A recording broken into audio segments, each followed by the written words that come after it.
সুপ্রিম্যাসি বুক summary উপসংহার দেখার জন্য ধন্যবাদ। আর এই সামারির সাথে শেষ পর্যন্ত থাকার জন্যও। এই ভিডিও শেষে আপনারা জানতে পারলেন যে আজকের এআই এর সবচেয়ে বড় লড়াইগুলো আসলে কোথা থেকে শুরু হয়েছিল। আপনারা দুজন খুব আলাদা স্বপ্নদ্রষ্টার সাথে পরিচিত হলেন। স্যাম অল্টম্যান, যিনি দ্রুত এগোনো আর জেতার জন্য জোর দিতেন, আর ডেমিস হাসাবিস, যিনি ব্রেন নিয়ে স্টাডি করে মেশিনকে শেখাতে চেয়েছিলেন আর এআই ব্যবহার করে মানুষকে সাহায্য করতে চেয়েছিলেন। আপনারা দেখলেন কিভাবে শুরুর দিকের জয় আর ব্যর্থতা তাদের দুজনকেই গড়ে তুলেছিল। আপনারা দেখলেন কিভাবে গুগলের কাছে ডিপ মাইন্ড বিক্রি হয়ে যাওয়াটা একটা আশাবাদী ছোট ল্যাবকে একটা দৈত্যের অংশে পরিণত করেছিল।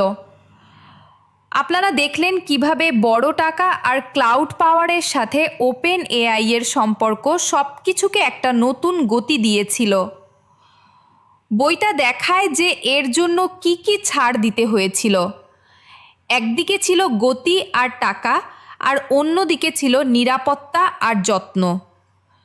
আমরা সত্যিকারের সতর্কবার্তাও দেখেছি, সিস্টেমে বায়াস, মানুষকে চুপ করিয়ে দেওয়া, আর বড় কোম্পানিগুলোর হাতে বেশিরভাগ ক্ষমতা থাকা।